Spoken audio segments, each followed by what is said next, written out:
Wish you were one of those influencers with raving fans who binge on your every word, consume all your content, buy everything you have to sell, and demand even more? Then stay tuned while Authority Magazine columnist and BuzzFeed contributor Tracy Hazard shares strategies, tips, and tactics from top videocasters, podcasters, authors, and social influencers on creating that bingeable factor. Now, let's join Tracy as she explores how to rise above all the digital noise with the binge factor.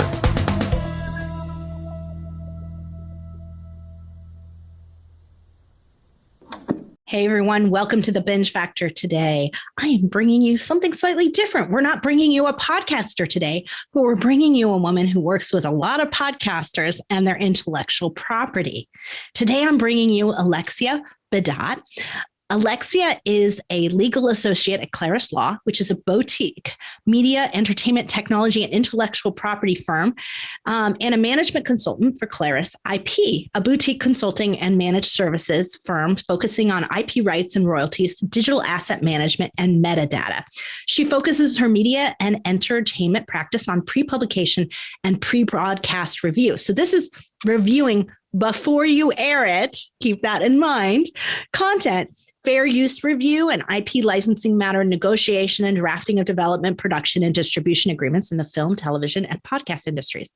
And she generally advises clients on the legal implications of developing technologies, including artificial intelligence, virtual, and augmented reality. We didn't get to talk about that today, though. Maybe another time I'll have her back and we could talk about that fun stuff. Prior to joining Claris Law, Alexia worked as a law clerk at BuzzFeed, where she supported the news team. She has also worked with law firms specializing in media law in both London and Paris, and earned her law degree from the University of Cambridge in the United Kingdom. Alexia continues to TA at the Columbia Journalism School, where she received a degree, and as a member of several media law resource committees. And she is also an AR and VR enthusiast, frequently addressing legal challenges in this area. Tom and I are really big fans of intellectual property, obviously, because we design and develop so many products over the years that royalty stream supported our ability to start our podcasting business. And it is a part of what came out of our initial podcast. So when we did our first podcast, WTFFF 3D printing, sometimes the intellectual property topics were some of the most popular topics in our show. And it shocked us that so many people were interested in that. But I think that's the case here. Too often, we're not thinking of intellectual property and when we're creating our show, but you are creating asset values.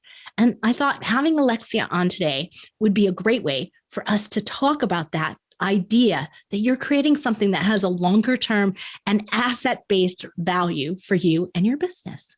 So let's talk to Alexia Bedat about intellectual property and podcasting. Alexia, I'm so glad you're here talking with me today. We've been trying to schedule this for months here, and I'm so glad it's actually happening because there's been lots of really great and interesting news about copyright and podcasts and all of those things. But before we get to that, I got to ask you the question. Are you a podcast listener? I am. And Tracy, it's so great to be here. Thank you for having me. And what kind of shows do you like to listen to? I recently have found Vergecast, so the Verge podcast, very helpful for diving into things that you're hearing about every day, but have no idea what it's about, like NFTs at the start. And everybody wants to know what that's about, right? I mean, I know NFT, WTF, we've seen them, all those acronyms used many times. I love that. And so do you listen to podcasts in a particular place? In the car, in the gym? Commutes when those things were happening. But otherwise, I really like listening to podcasts on a walk. Me too. I do it when I get my makeup done, and when I do my makeup in the morning or do my hair, I listen to podcasts then, and then when I'm walking. You're right. Those two things. Yeah. Well, usually it's research in the morning. Like if you had a show, I'd be researching it in the morning to get ready for our talk today. But this is the thing, is that there are so many different reasons people listen to podcasts that I don't think that the podcast hosts themselves really realize the value of what they've created. Can you talk about some of the value that is inherent in creating a podcast? Sure. Great question. There's different ways to look at it. There's value to you and there's value in what you're putting out there. And I think they both ultimately get down to intellectual property and the content that you're creating. There's huge value starting in the first one in what you're creating, the IP, because you have this asset that you have created that you can put out into the world, you can monetize, you can distribute, and there's huge value in what you're imparting. Podcasts are often very educational. Like I said, one of my favorite podcasts is a place where I go to get information about things I don't quite understand. And so there's huge value in the content you're putting out there, which ties to responsibly creating that content. Whenever there's great value, there's responsibility. Right. So we'll talk about that in a second, because that's a whole can of worms. But 100%. I don't think people think of what they do because they're just talking. Do I really think of it as intellectual property? Why do we discount that so much? We tend to think of intellectual property as something that's fixed. You think about it in a book, you think about it in an article, and some people, perhaps because of the transient nature of dialogue, don't realize that what they're putting together, even if it's audio and it's back and forth, it's fixed. It's there. It's something that can be repurposed, that can be adapted, that can be sold, that a TV show can be based on. Think about it as a pie that has all kinds of slices, and that you are in the driver's seat to decide what you do with each slices of that IP pie. I love that. So as the audience pretty much knows that I have a background with where we've made a lot of money in residuals off of our products. So off of our intellectual property over the years. But we, when we approached podcasting from the beginning, we reduced it to the written word anyway. So we would take them and go from video to audio to blog. And so it ended up copyrighted in the blog. You'd see that, of course, you'd be very inherent that it would be very obvious that that is a copyrighted item. So our dialogue was always copyrighted. But are we inherently protected just by talking on our show? Copyright talks about this thing, which is being fixed in a tangible medium of expression. And what that legal lingo really means is, in basic terms, is as soon as you create something that's fixed, it's protected by copyright. So our conversation right now, as it's recorded, is fixed. It's a piece of IP. When you're recording your podcast, as soon as it's fixed, as soon as even before you've written a script, it's a piece of IP that's protected by copyright. That's a different question from the kind of protections you get if you register, which we can get to. But absolutely, from the moment you record your podcast, you are sitting on very valuable IP. Wonderful. See guys out there, it's easy. You're creating IP. You're just talking, you're interviewing, you're doing all those things. Now, you talked about responsibility. So let's get a little bit into that. So we're also speaking, and we have a responsibility when we're speaking. But what legal responsibilities do we have? Your legal responsibilities really depend on the content of your podcast. So are you giving advice? Are you giving health advice? Are you giving medical advice? Then you have a certain responsibility to your audience to let them know that you're not a doctor, or that you are a doctor, or not to take the advice on your podcast as a given, and to consult your doctor if you have specific questions. So there's all kinds of disclaimers that come up when you're talking about health and wellness, more advice podcasts. A different category is, are you doing more reporting type, investigative journalism type, narrative podcasting? There, where you're telling a story, where you've done investigations, where you're talking about real people, what are you saying about those real individuals? Is your content true and accurate? Are you potentially defaming someone? Are you revealing a private fact about someone? Have you interviewed a source that you promise to keep confidential or not identify? And are you identifying them? So it really depends on the content, and that'll help inform your understanding of your responsibilities. Because a lot of us are not journalistically trained. So we don't have a sense of that. So do you have resources and other things that people might be able to use, podcast hosts might be able to use, to help find some of these details, some of these things that would be important for them? Maybe some blogs that you've written. We've written some things on our website, but I would point really as an excellent resource for those who are reporting and have podcasts that dive into journalism is the Reporters Committee. The Reporters Committee, if you look online, they have fantastic resources about all kinds of issues that come up in your reporting, interviewing sources, defamation, privilege, how to report on official proceedings, court documents, what happens if you go to interview someone at a protest, what happens if you are filming an arrest. So if you are reporting in that space, it's a very useful resource. So we've seen a lot of, I'm going to say quite a few controversial podcasters get into some trouble lately. We've seen this happen over whether or not they were defaming someone, whether or not they were accurately reporting something, or they were just straight out reporting what was known to be a lie.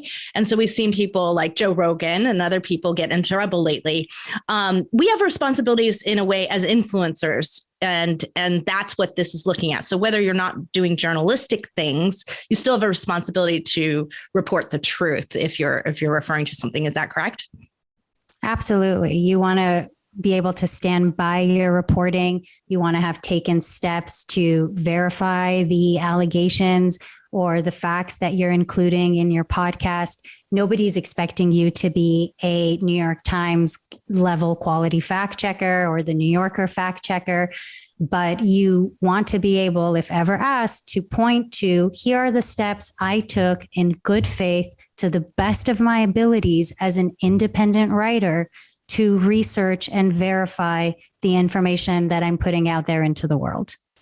Wonderful. I think that that's always a good thing. I always keep the track of the people that I interview as well.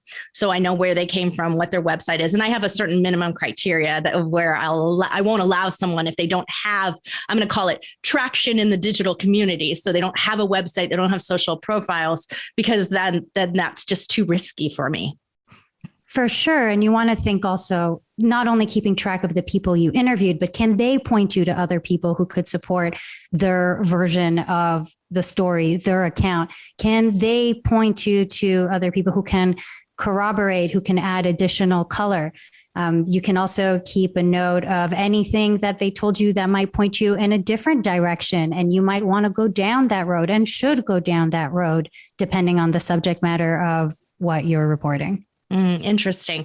Now we have some responsibilities also if we're, promoting products or talking about them, and what are some of those things that podcasters should do to ensure that they're doing the right things by any kind of promotions or advertisements that they're doing?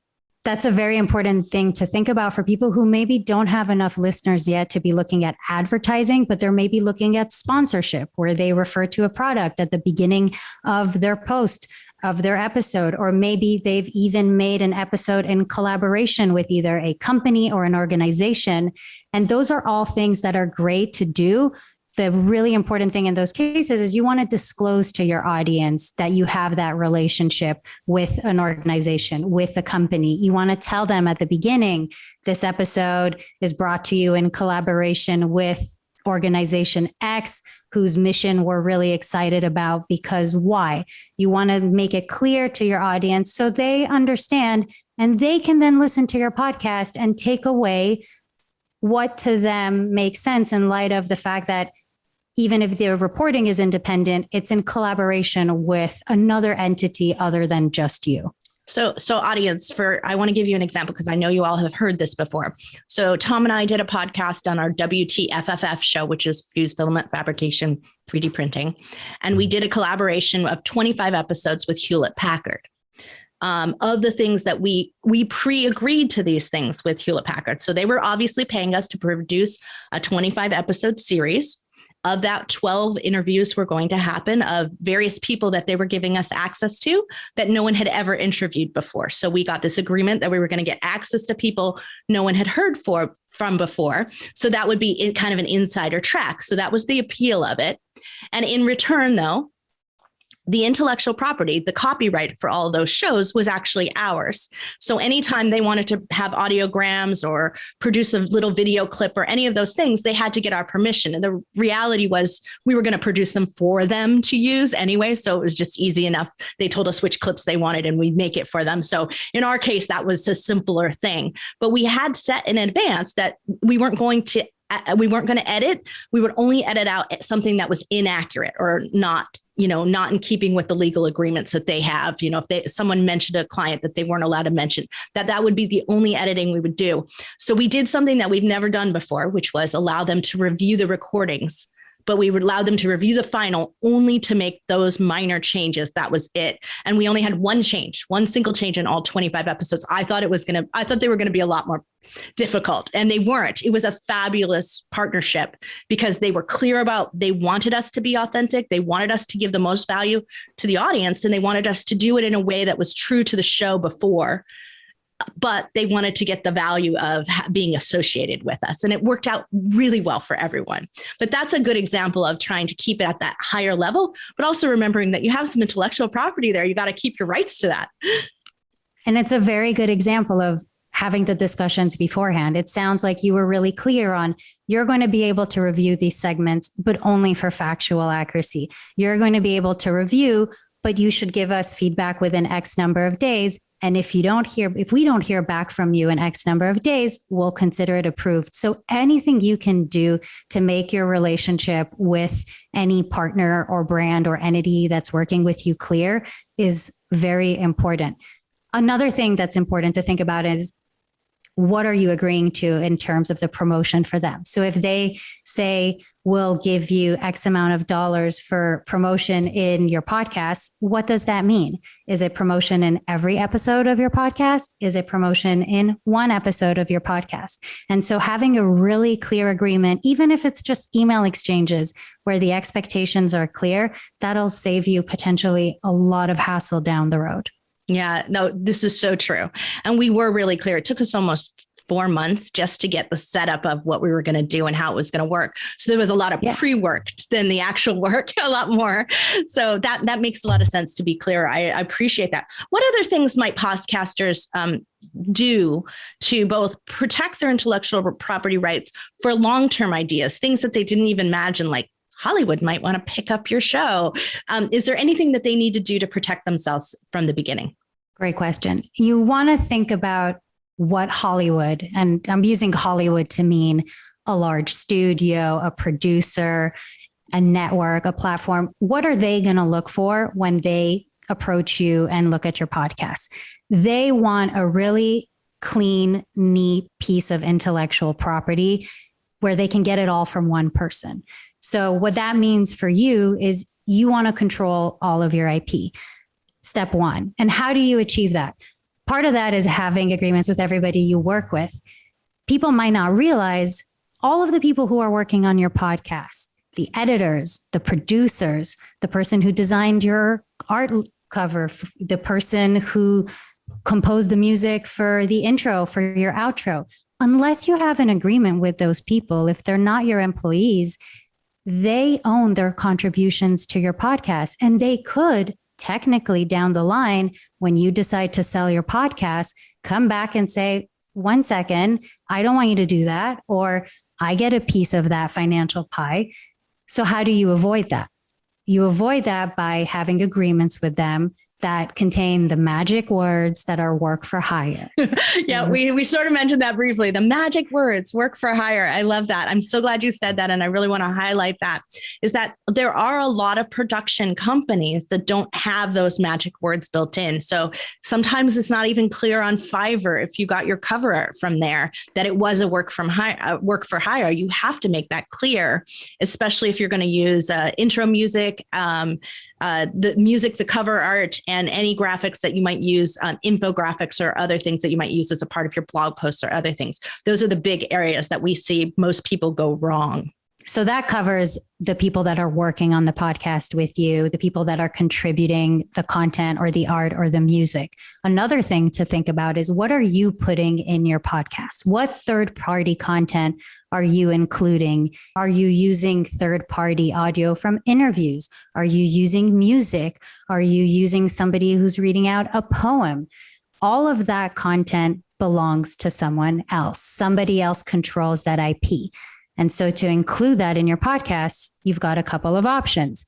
You can reach out to someone and license it, or you can fair use it, which we can talk about a bit more. But that's another thing to think about is all of the third-party material in my podcast there for a good reason? Do I have a good legal basis for it? So that when I hand over season 1 to someone who's either interested in distributing it or adapting it, they know, and I can say, I have all rights to hand this to you. I have all rights to sell this to you. So, here's an interesting thing that had come across my desk. I actually had an author who wanted to come on my show and then couldn't couldn't check the box to say that they gave us permission to utilize any pieces or any little parts of it if they talked about their book. She came to me and said, I actually don't have the right to my book. And I thought, you got paid to write this book. You wrote it, it was yours. And somehow in your contract with the publishing company, you lost the rights to really promote your book because now you can't use any excerpts from it. I was like, wow, that just was alarming to me. And so I started to ask around to Juliet Clark, who's got the podcast Promote, Profit, Publish. And she said, actually, this is really common in the publishing world, that you don't end up with the audio rights to your own book. So that means that you say an excerpt from your own book. And we're seeing that in the podcast space too. And was a huge point of contention that people really started talking about last summer, and people are still actively discussing now. How do we, in the podcast space, give creators more control over the content that they're creating? How do we get to a position where hosts actually own the IP of the shows they're hosting? Because otherwise, back to your example, you could invite a host from a show onto Feed Your Brand and ask them to play a clip of the podcast. And turns out the host is not the right person to give you that permission. It's the company. How have we gotten there? What can we do about it? And what are the next steps are really questions that are hugely important in the space at the moment. Yeah, definitely. Let's talk a little bit about fair use that you mentioned, because that's been in the news because there's been a Supreme Court case on fair use of Google, which kind of, surprised some people. I don't think it surprised people in the legal industry, but, surprised some people on the outside. But fair use, what does that really mean? That is a question that we're still trying to define. Judges are still trying to answer. But I will tell you what the official party line is on what it means. Fair use is essentially a concept that recognizes that, yes, we have copyright, but we have to balance that against the First Amendment and the right to use and put information out there. And fair use is essentially what allows you to use somebody else's content in a new way without paying them for it, because the law and our society considers it a fair use. And what it really comes down to is, are you using content in a way that transforms the original content, that repurposes it, that gives it new meaning that's different from the original? So as an example, because this is an amorphous concept that's best understood with examples, let's say there's a news clip that is on TV, that is on CNN one night. You have a podcast episode that's talking about what happened in the news, that's talking about the way that the news has been covering this specific event. And you play a short clip from CNN, and then you play a short clip from ABC, and then you play a short clip from Fox News. And you're talking about the different ways that all of these news platforms reported the news. That's a very good example of transformative use, because the people who are listening to your podcast are not listening to those snippets to get the news. They're listening to those snippets to better understand the point you're making about how these different news outlets covered a certain point. That's a good example of fair use. Yeah. And if you had only used one, it wouldn't be as transformative as it is once you use all the multiples. You could just use one. It's a strong fair use in that case because it's comparative, but you could absolutely just use one clip from one source and it be transformative. You could be having a podcast which reviews and comments on movies, and you have a movie clip and you're talking about all the different acting techniques and impressive moments in the film, and you play little snippets here and there. Depending on how you do it, that can be a fair use. But again, it's a very amorphous concept. And so it's definitely something to talk through people around you who know, to get counsel on, because it's an unfortunately amorphous concept. It's quite sad because fair use is supposed to help creators, and creators should be able to use fair use as a concept easily. And we're really not there. And in that way, it's really not serving the purpose it's meant to. I have had issues before where people came to me and asked me, can I use this? Is it fair use? And, I said, look, if you're nervous about this, if you're worried because whoever you're sharing it from is litigious, then let's do it differently. And so what I typically recommend they then do is paraphrase what was said rather than playing a clip, and then link to a clip, which you can do more easily in the blog, refer people to the blog to get to the video clip. And that video clip, because it came out of the original video, or it is a part of the original video, you're referring to the original source. And that kind of eliminates that if you're worried about it. Is that a good way to go? It is a good way to go because you're not actually including the content in your program. If you are including it, you always want to include just no more than you really need to make your point. And part of it goes to what you're saying. When you feel uncomfortable about it, part of fair use, I often say a good rule of thumb is put yourself in the shoes of the person whose content you want to use. If somebody was going to use your content in that way, how would you feel? If you feel, you know what, fair game, it's for educational purposes, they're commenting on it, I really feel like this is the kind of thing this person should not have to pay me for, that's probably a good indication that you're on the right track. Though, again, it's very difficult to know. Wonderful. Well, thank you so much for kind of defining that for us. I think it really helps in sort of thinking about what kind of show you're creating, and when this is a commentary and opinion and you start to understand then how you can use other things as jumping off points. That's a very fair use kind of example. But, sometimes we want to create something that's so original, like it might be a totally scripted show. It might be a completely different style of something that we're creating.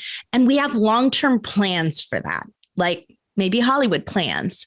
How do we navigate that? How do we negotiate that model? And what do you recommend in that we preserve right now so that we can have the options later? The key word that comes to mind there is derivatives.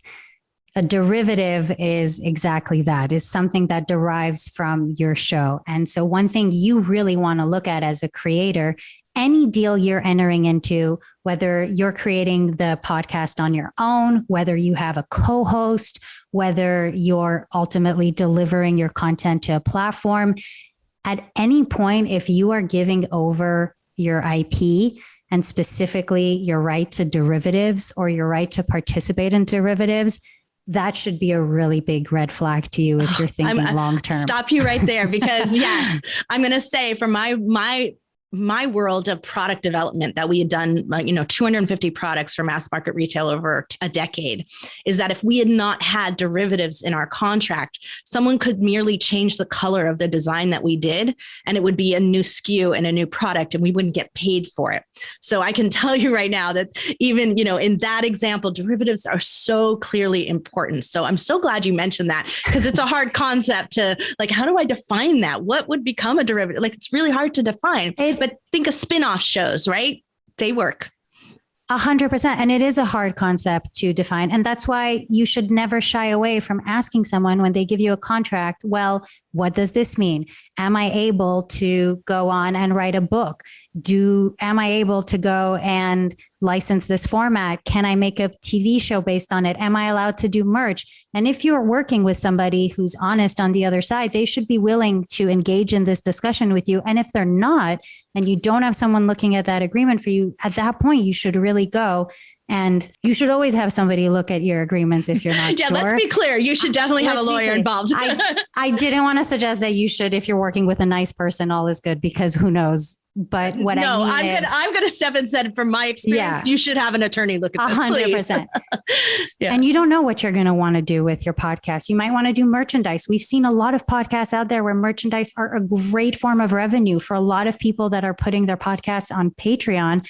Merch is a great way to supplement and to attract people to pay that little extra subscription because they're getting that benefit. They're getting merch at a cheaper discount. If you ever sign something that took away that right that you can't control and you can't make merchandise, that's a whole revenue stream that's lost. Well, it's just like the woman who had the book who couldn't do her own Audible. Exactly. Because she had lost the rights to that. Well, again, just to tie back with what Alexia said earlier is that when you better make sure you own your cover art, you own your work for hire, that's a work for hire, because if you're going to make merch later, you've got to have the rights to that or you're going to owe somebody something on those.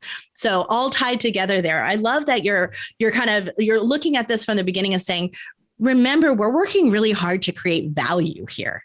And there's a value chain in that proposition that might have an upside value in the future. We don't even know what that's going to be yet. So let's make sure we're doing everything we can to preserve that in the beginning. But are there things that we can also do to make us more attractive for that in the future? So make us more attractive to a Hollywood deal. Is there something that we can do ahead of time in our show? Some people will say that certain types of podcasts are more attractive to Hollywood than others. For example, the more narrative forms are perhaps more attractive and easier to adapt into a TV show, a series, or a feature doc than a daily news show is. Podcasts that have very strong characters and very strong plots where you can imagine these characters and these plots coming to life, chances are somebody else too, and some business affairs exec also can imagine your characters and this plot coming to life. So very rich characters, very interesting plot lines. Those are all things that are attractive and good candidates for adaptations. Another thing you could think about as well is as you're building your team around you to create a podcast, maybe bring someone who has script writing or screenplay writing experience. We've seen this actually with Campside Media, who formed last year, and the team is really interesting. It's made up of 3 veteran journalists and 1 person with a lot of background experience in screenwriting and screenplays and who comes with that.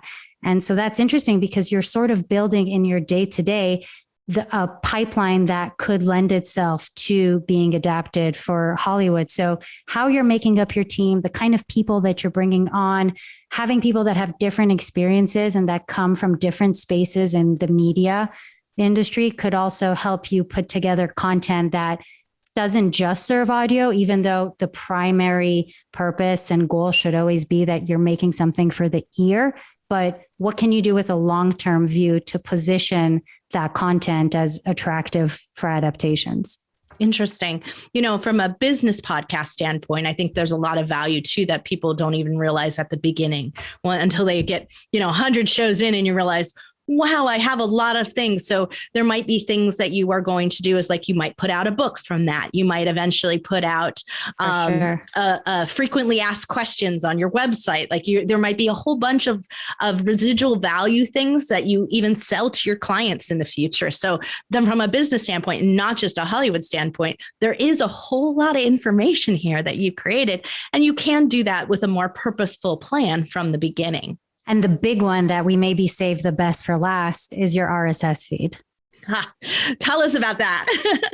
The RSS feed, really, if there are 2 words that you want to focus on when you're starting your podcast or developing it with a long-term view, are those 2 words, RSS feed, because it really is the direct line of communication from you to your audience. As you develop your podcast, as you drop episodes into your RSS feed and people follow it or subscribe to it, those listeners, unless they unsubscribe, are there. Now, what does that mean? That means that when you have a new show, you can drop it into that feed and it will automatically go to this established, loyal audience.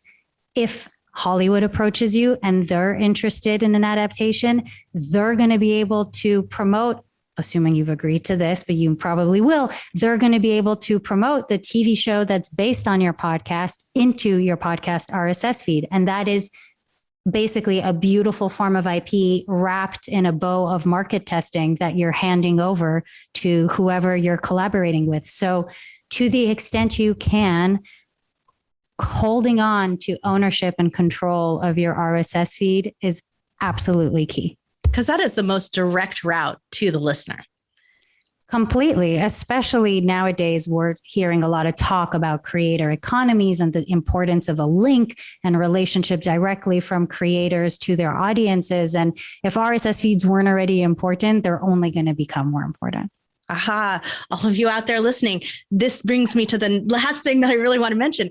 Alexia, are you aware of some of the contractual issues that happen from hosts, podcast hosting services, the places where you usually are creating the RSS feed? There are quite a few out there that are, I'm putting in air quotes for those of you who are listening, free. And when they're free, they actually have the rights to put ads on your show. They actually have the rights, if you've recorded it using their system, to actually never give you the audio back. And so are you aware of that? And I mean, what's your recommendation for that? Is that worth it? It depends really what your goal is, right? I mean, what's going to be worth it to one person might not. If the platform is offering really good production services and what you need at this point in your podcasting career is production support, it might be worth it. If they're offering really good marketing support, it might be in the short term. But if you're signing up for a platform that doesn't have great terms, make sure that you have an easy exit from it. Read the fine print. So I wouldn't want to sit here and tell you, listen, it's not worth it, because I don't know what might be worth it to you now. But what you do know is that if at some point it's not worth it to you anymore, you need to be able to get out. And so read the fine print. What does it say when you terminate? What do they hold on to when you leave? Do they have to scrub any data? Is there anything about their ability to keep using references to your shows in their library, in their archives? What can they continue to do? So those are really important things. And if they're holding on to things once you leave, then it might not be worth it, to your point, Tracy. So it really depends on the fine print there. But you should be reading that, because if you're signing up with a platform, the whole benefit of that is that they're not holding on to your IP, right? Because otherwise you would go to one of the bigger names, they would fund you, you would have a much easier production time, and you would get out there. But with that would come a loss of your IP. So it's a trade-off. So if you are going to a platform that you're using really more as a hosting platform, then they really shouldn't be getting anything from you in terms of your IP. That's for sure. Now, question mark, what kind of rights they have to use your name to say that you're on their service, but your IP should absolutely remain yours if you're just using a hosting platform. If you have long-term value that you're trying to build here, or a long-term business goal, it is, sure. It has always been in my opinion to say, let's not do that. That sets you up for just it not having the value that you expect at the end of the day, and you don't have that direct conduit always at your access in terms of your RSS feed. So I agree with you. I thank you so much for bringing all of these kind of definitions and viewpoints to everything. Is there any other piece of this? Thank you. Good. Is there any other pieces of advice you'd like to give podcasters out there? Things that even just from a listener experience, just any pieces of advice for them? The biggest piece of advice would be not to underestimate really the value of what you're sitting on. Podcasts are so interesting in this space right now. There's so many different directions you can take it. There are audiobooks that are being made based on podcasts. There are TV shows that are being made based on podcasts. There are events. We're not thinking a lot about events because of the pandemic, but before the pandemic, podcasts were a really nice thing to tie into live events. And so never underestimate and never let anyone tell you that you're not sitting on something that's valuable, and really think about every time, if ever you're giving a piece away of your intellectual property, think about why you're doing it. Is it helping you in the long run? And is it worth it to you? And are you giving it away to someone that you're going to be happy to work with? Because sometimes you do have to give away your IP. But if you are, make sure that you're getting into bed with a good partner and that you are making a deal that serves you as well. Because there's nothing wrong with making a deal where everybody gets a good bargain, but you really want to make sure and know the value of what you have and make a deal that serves you in the long run. Oh, thank you, Alexia. I'm so glad you shared that. And, creating value here as podcasters is what we're all about, and trying to increase that value and figure out ways to grow. But sometimes it's just perspective, like you pointed out today, is you are creating more value than you think. You're creating intellectual property. So thank you again for being on the show, Alexia. We will make sure that everyone can find you at the blog post for this episode at thebingefactor.com. Thank you so much, Tracy. Well, I hope that was eye-opening for you and starting to think about this long-term residual value. One of the things that Alexia was making me think about as I wanted to close this up for you and sort of tie this around is that, when she mentioned that value of your RSS feed, that's another thing that you're not really thinking about. Not only is that RSS feed itself and the content that's within it valuable, but the connection point, that point that it creates to all those subscribers, that it's the conduit to do it, is valuable as well. So giving up your show and shutting down your hosting and giving up that RSS feed prematurely is not a great idea. It's being penny wise and pound foolish, right? So, there's places where you can move your hosting where it's free.